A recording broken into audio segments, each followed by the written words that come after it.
여러분들이 논문 낸 거에 있어서는 적어도 여기에 썼던 그 수식이라든지 가정들 있지 않습니까? 그런 것들에 대해서 여러분들이 인지를 하고 가셔야 된다는 거예요.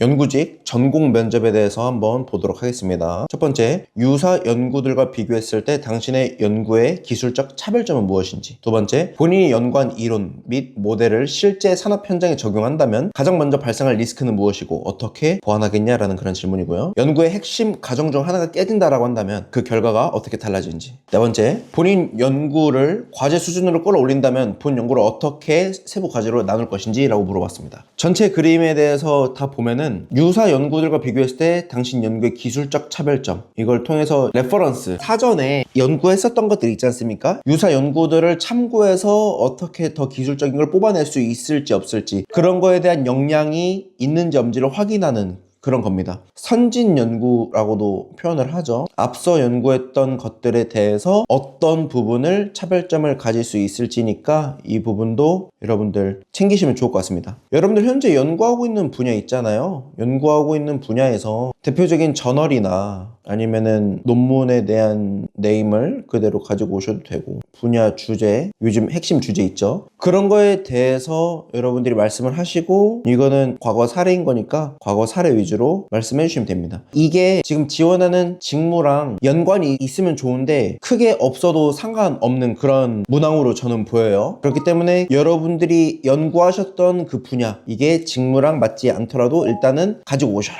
그렇게 말씀드리고 싶습니다. 두 번째, 본인이 연구한 이론 모델을 실제 산업 현장에 적용한다면 이런 질문을 왜 할까요? 출연료는 어떤 연구를 통해서 국가나 기업에 도움이 된다고 하는 거는 분야가 다양하겠지만 제품으로 만든다던가 프로그램으로 만든다던가 만들어서 이익에 도움이 되는 그런 부분들을 하는 거겠죠. 근데 나가는 과정에서 리스크에 대해서 물어보는 이유는 법안, 법률 같은 것도 있을 수도 있고요, 제도 같은 것도 있을 수도 있고요, 실제 현장에서의 그런 변수들, 유동인구, 예측하기 어려운 그런 부분들도 있을 거란 말이죠. 그렇기 때문에 이런 거에 대해서 고민을 해봤냐 이거예요. 이런 거에 대한 고민 없이 학술적인 접근만 했다라고 한다면 이런 걸 고민을 할 틈이 없었겠죠. 그렇기 때문에 여러분들이 정보출연연구원은 이런 업무들을 하는 곳이기 때문에 리스크를 어떻게 보완할 건지도 잘 고민을 해서 면접장에 가시는 게 좋다라는 거 말씀드립니다. 그리고 연구의 핵심 과정 중 하나 깨진다라고 한다면 그 결과가 어떻게 달라질지, 이거는 여러분들이 과거에 논문에 대한 개수를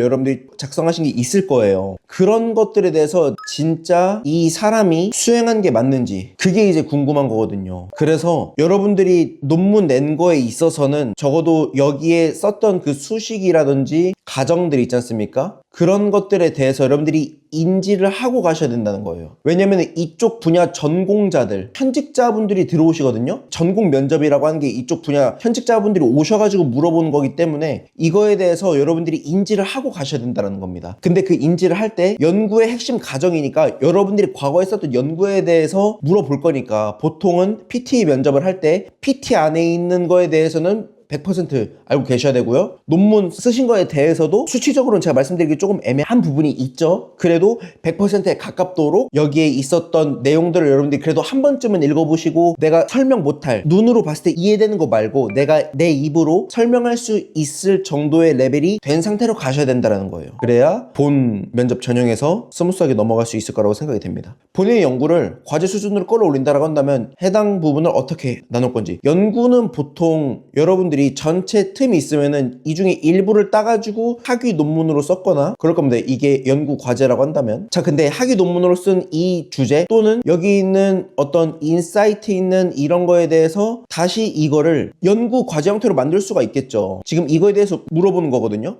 연구 과제가 이렇게 있을 때 이걸 3등분 할 건지 6등분 할 건지 9개로 나눌 건지, 이런 거에 대해서 여러분들이 고민을 해봤냐 이겁니다. 연구를 기획하는 과정에서 그 안에 예산과 기간이 들어가기 때문에 이런 거에 대해서 어떻게 나눌 건지에 대해서가 필요하고요. 그 다음에 기술적인 접근, 보통 TRL 1단계에서 9단계까지 있을 때 해당 연구 과제는 그래도 몇 단계에서 N단계까지 올릴 거다. 그러니까 이거를 볼 때 여러분들이 RFP라고 Request for Proposal, 과제 요청서 또는 과업 지시서라고 표현을 하지 않습니까? 과제 요청서나 과업 지시서를 여러분들이 참고해서 말씀을 하시면 좋아요. 그래서 면접 가시기 전에 과업 지시서를 한 번쯤은 읽어보고 가셔라. 그렇게 해서 과업 지시서에 있는 내용을 참고해서 말씀하셔도 제가 볼 때는 충분하다라고 말씀을 드리고 싶어요. 자, 이제 인성 면접에 대해서 보도록 하겠습니다.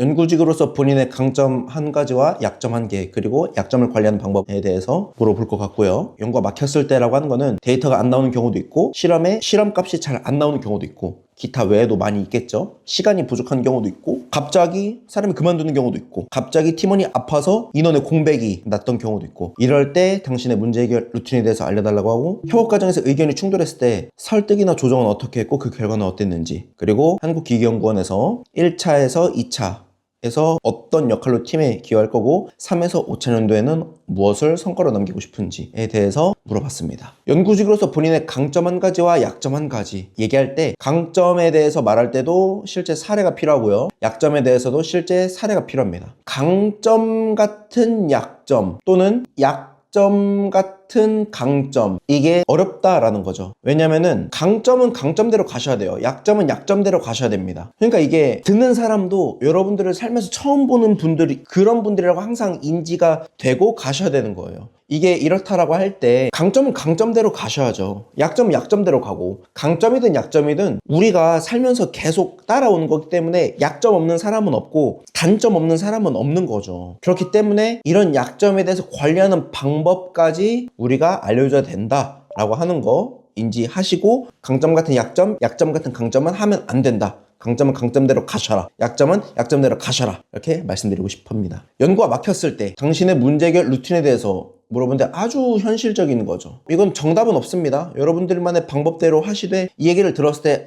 저 사람은 어려움이 오더라도 저런 방법으로 문제를 해결해 나가겠구나. 그러면은 나와 실제로 같이 할 때 어려움이 있으면은 이분은 이렇게 해결을 하겠구나라고 그분들이 여러분들에 대해서 감을 잡을 수 있도록 해주시는 게 좋아요. 기대가 될 수 있도록 하는 게 그게 포인트라는 거 말씀드리고 싶습니다. 협업 과정에서 의견이 충돌할 때 설득은 어떻게 했고 그 결과는 어땠는지, 이것도 아주 현실적인 거죠. 협업 과정에서 의견 충돌, 요거는 여러분들이 학술적인 접근도 괜찮고요. 연구라는 그 행위에 대해서 제가 아까 몇 가지 이렇게 적어드렸던 것들, 그런 것들에 대해서 말씀을 하셔도 좋은 거예요. 어떤 거든 상관없습니다. 협업이라는 이 과정에서 연구직 분들이 연구를 하는 과정에서 얼마나 많은 협업을 하겠습니까? 그러니까 이거는 여러분들이 학술적인 접근, 즉 실험을 하거나 아니면 회의를 하거나 이런 거에 대해서 말씀하셔도 되고, 연구 과정에서에 대한 그런 부분을 말씀하셔도 되고, 그런 겁니다. 자, 마지막으로 한국기계연구원에서 이거는 이제 신입인 거죠. 그리고 이거는 그래도 시니어까지 가기는 조금 애매하고 그래도